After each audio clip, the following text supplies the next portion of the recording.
গুরু পূর্ণিমা 2024। গুরু পূর্ণিমার সময়সূচি, গুরু পূর্ণিমার ইতিহাস, গুরু পূর্ণিমার তাৎপর্য ও মাহাত্ম্য সমস্ত কিছু জেনে নিন আমার এই ভিডিওর মাধ্যমে। আর সঙ্গে জানুন সর্বার্থ সিদ্ধির যোগ সহ শুভ যোগ কি কি আছে। নমস্কার বন্ধুরা, আমি প্রিয়াঙ্কা। মামাতরা লাইফস্টাইলের আরো একটি নতুন ব্লগে আপনাদের সকলকে জানাই অনেক অনেক স্বাগত। আশা করছি আপনারা সবাই ভালো আছেন আর আমিও ভালো আছি। চলুন আজকে আপনাদের সঙ্গে আমি গুরু পূর্ণিমা সম্পর্কে কিছু তথ্য ভাগ করে নিই।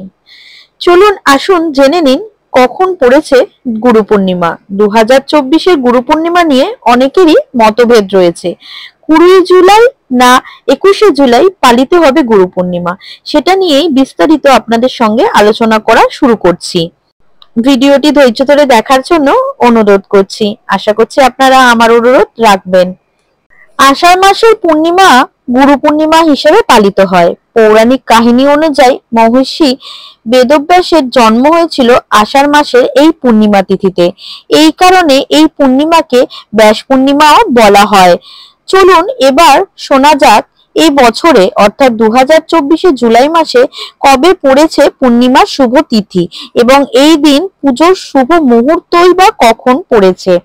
পৌরাণিক কাহিনী অনুযায়ী গুরু পূর্ণিমা বা আষাঢ় পূর্ণিমা তিথিতে মহাভারতের রচয়িতা মহর্ষি বেদব্যাসের জন্ম হয়েছিল। এই কারণে আষাঢ় মাসের এই পূর্ণিমাকে ব্যাস পূর্ণিমাও বলা হয়। সনাতন ধর্ম অনুযায়ী মহাভারত মহর্ষি বেদব্যাস বেদ লিপিবদ্ধ করেন এবং বেদ বিন্যাসের করে বেদকে 4 ভাগে ভাগও তিনিই করেন।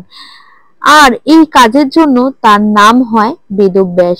মহর্ষি বেদব্যাসের আসল নাম কৃষ্ণদ্বৈপায়ন। তিনি পরশর মুনি ও মাতা সত্যবতীর ছেলে। মহর্ষি বেদব্যাসকে গুরুদের মধ্যে প্রথম ও শ্রেষ্ঠ স্থান দেওয়া হয়, কারণ মনে করা হয় মানব জাতিকে সর্বপ্রথম বেদের শিক্ষা তিনি দিয়েছিলেন। মহর্ষি বেদব্যাস শুধু মহাভারতই নয়, বরং ব্রহ্মসূত্র সহ প্রায় 18টি পুরাণের রচনা করেছিলেন। চলুন এবার এই গুরু পূর্ণিমার দিনক্ষণ শুনে নেওয়া যাক। 2024-এর গুরু পূর্ণিমা পালনের সময় নিয়ে অনেকেই মতভেদ রয়েছে। অনেকে ভাবছে 20শে জুলাই পালন করবেন না 21শে জুলাই। তাহলে জেনে নিন কবে পালন করবেন। এবছর অর্থাৎ 2024-এ 21শে জুলাই রবিবার পালন করা হবে পূর্ণিমা তিথি এবং পূর্ণিমা তিথি শুরু হচ্ছে 20শে জুলাই অর্থাৎ 20 জুলাই বিকেল 5টা 59 এবং শেষ হবে 21শে জুলাইয়ের দুপুরে 3টে 46 আসুন এবার জেনে নেওয়া যাক গুরু পূর্ণিমার কি মাহাত্ম্য। পৌরাণিক কাহিনী অনুযায়ী গুরু পূর্ণিমা বা আষাঢ় পূর্ণিমা তিথিতে মহাভারতের রচয়িতা মহর্ষি বেদব্যাসের জন্ম হয়েছিল। এই কারণে এই পূর্ণিমাকে ব্যাস পূর্ণিমাও বলা হয়। মহর্ষি বেদব্যাস গুরুদের মধ্যে প্রথম ও শ্রেষ্ঠ স্থান অধিকার করেন, কারণ মনে করা হয় মানব জাতিকে সর্বপ্রথম বেদের শিক্ষা তিনিই দিয়েছিলেন। হিন্দু ধর্মে এই পূর্ণিমা তিথি বেশ সাড়ম্বরে পালিত করা হয়। গুরু পূর্ণিমা পালনের এই প্রথার মাধ্যমে এদিন শিষ্যরা তাদের গুরুদের প্রতি শ্রদ্ধা জ্ঞাপন করে। গুরু পূর্ণিমা পুজোর কিছু বিধি রয়েছে, আসুন জেনে নিন গুরু পূর্ণিমার দিন কি কি করবেন। গুরু পূর্ণিমার দিন সকালে তাড়াতাড়ি উঠে স্নান করে পরিষ্কার জামা কাপড় পরতে হয়। এই দিন হালকা রঙের জামা কাপড় পরাই ভালো। স্নান সেরে পূর্ণিমার পুজোর সংকল্প নিতে হবে। এরপর একটা পরিষ্কার জায়গায় বেছে সাদা কাপড় পেতে তাতে ব্যাসপীঠ তৈরি করে নিন। এরপর এর ওপর ব্যাসের প্রতিমা স্থাপন করে তাতে চন্দন, ফুল, ফল ও ভোগ অর্পণ করুন। আসুন এবার জানা যাক যে গুরু পূর্ণিমার সময় কি কি আচার নিয়ম পালন করবেন এবং তার তাৎপর্য কি। 21শে জুলাই সারা বিশ্বে গুরু পূর্ণিমা পালিত হবে। এই দিনে নির্বাচিত আধ্যাত্মিক বা একাডেমিক গুরুদের তাদের অনুগামীরা পুজো করে এবং সম্মানিত করে। এটি আষাঢ় মাসের পূর্ণিমা তিথি পালিত হয়। গুরু পূর্ণিমা ব্যাস পূর্ণিমা নামেও পরিচিত, কারণ এটি মহাভারত রচনাকারী ঋষি বেদব্যাসের জন্মদিনকে চিহ্নিত করে। হিন্দু পঞ্চ অনুসারে গুরু পূর্ণিমার সময় বেশ কয়েকটি যোগে সমাপ্তি ঘটে। কাশীর জ্যোতিষী পণ্ডিত সঞ্জয় উপাধ্যায় জানান, এই বছর গুরু পূর্ণিমার দিনে সর্বাত্ম সিদ্ধি যোগ তৈরি হয়েছে। সর্বাত্ম সিদ্ধি যোগ হলো একটি নির্দিষ্ট ধরনের যোগ যা সপ্তাহে একটি নির্দিষ্ট দিনে নির্দিষ্ট নক্ষত্র পড়লে তৈরি হয়। এই নক্ষত্রগুলির সংমিশ্রণ নতুন কার্যকলাপ বা ব্যবসা পরিচালনার জন্য শুভ বলে মনে করা হয়। এটি বিশ্বাস করা হয় যে এই সময়ের মধ্যে যে কোনো নতুন উদ্যোগ সফল হবে। সর্বাত্ম সিদ্ধি যোগ 21শে জুলাই রবিবার সারা দিন জুড়েই থাকবে। হিন্দু ক্যালেন্ডার অনুসারে আষাঢ় পূর্ণিমা তিথি 20 জুলাই বিকেল 5টা 59 শুরু হবে এবং পরের দিন 21শে জুলাই বিকেল 3:56 পর্যন্ত চলবে। গুরু পূর্ণিমায় গঙ্গা স্নান করা এবং দাতব্য কাজ করা অনেক হিন্দু ভক্তদের দ্বারা গুরুত্বপূর্ণ বলে মনে করা হয়ে থাকে।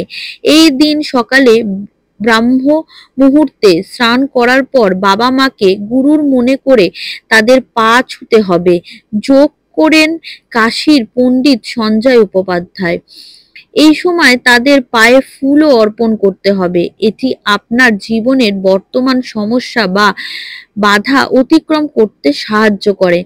গুরু পূর্ণিমার উৎসব পালিত হয় জ্ঞান ও আত্মজ্ঞানের জন্য। জ্যোতিষী পণ্ডিত শ্রীধর শাস্ত্রীর মতে গুরু পূর্ণিমা একটি গুরুত্বপূর্ণ উৎসব, কারণ তিনি বিশ্বাস করেন যে গুরুরা একজন ব্যক্তিকে অন্ধকার থেকে বের করে আনতে পারেন। বৌদ্ধ ধর্মে বুদ্ধের সামনে বৌদ্ধরা উৎসব পালন করে থাকে। যৌগিক ঐতিহ্য এই দিনটি সেই দিন হিসাবে পালিত হয় যখন ভগবান শিব প্রথম গুরু হয়েছিলেন। এই উৎসব গুরু শিষ্য ঐতিহ্যকে চিহ্নিত করে তোলে। হিন্দু ধর্মে ঋষি বেদব্যাসকে মহাগুরুর মর্যাদা দেওয়া হয়েছে। এই দিনে তার পুজোর বিশেষ গুরুত্ব রয়েছে। আসুন জেনে নিন গুরু পূর্ণিমার প্রধান প্রণাম মন্ত্র। প্রথম মন্ত্র, গুরু ব্রহ্মা গুরুর বিষ্ণু গুরুর্দেব মহেশ্বরা গুরুর সাক্ষাৎ পরম ব্রহ্মা তস্मै শ্রী গুরবে নমঃ। দ্বিতীয় মন্ত্র, ওম নমো নারায়ণায়। তৃতীয় মন্ত্র, ওম নমো ভগবতে বাসুদেবায় নমঃ। 2024-এর গুরু পূর্ণিমার সময়কালে রয়েছে সর্বাত্ম সিদ্ধি যোগ সহ 3 শুভ যোগ। আসুন জেনে নেওয়া যাক সেগুলি কি কি এবং কখন। জুলাই মাসের পূর্ণিমা তিথিটি গুরু পূর্ণিমা বা ব্যাস পূর্ণিমা নামেই পরিচিত। পূর্ণিমা তিথিতে বহু হিন্দু পরিবার নানান শুভ কাজকর্ম সম্পন্ন করে থাকেন। দেখে নেওয়া যাক এই গুরু পূর্ণিমা তিথিতে কবে কোন সময় থেকে পড়েছে।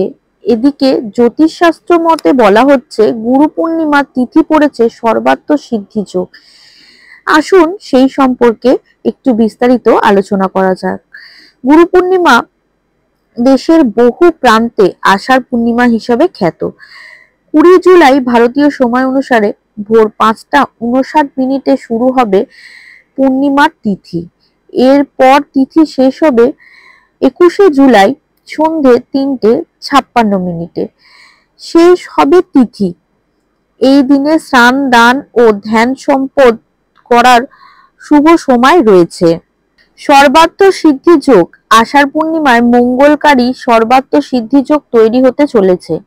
সর্বাত্ম সিদ্ধি যোগ শুরু হবে ভোর 5টা 53 আর শেষ হবে রাত 12টা 24।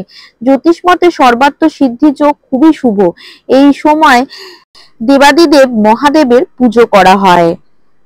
নমস্কার বন্ধুরা, গুরু পূর্ণিমা সম্পর্কে যেটুকানি তথ্য আমি সংগৃহীত করতে পেরেছিলাম, আমার সেই সংগৃহীত তথ্য থেকে আপনাদের সামনে এই ছোট্ট ভিডিওটি উপস্থাপনা করলাম। আশা করছি ভিডিওটি আপনাদের ভালো লাগবে। ভিডিওটি ভালো লাগলে একটা লাইক করবেন, কমেন্টস করে জানাবেন আর নিজেদের সকল বন্ধু এবং পরিজনের সঙ্গে ভাগ করে নেবেন আর পাশে থাকার অনুরোধ রাখলাম। সবাই ভালো থাকবেন, সুস্থ থাকবেন। দেখা হবে খুব শীঘ্রই নতুন একটি ভিডিওর সঙ্গে।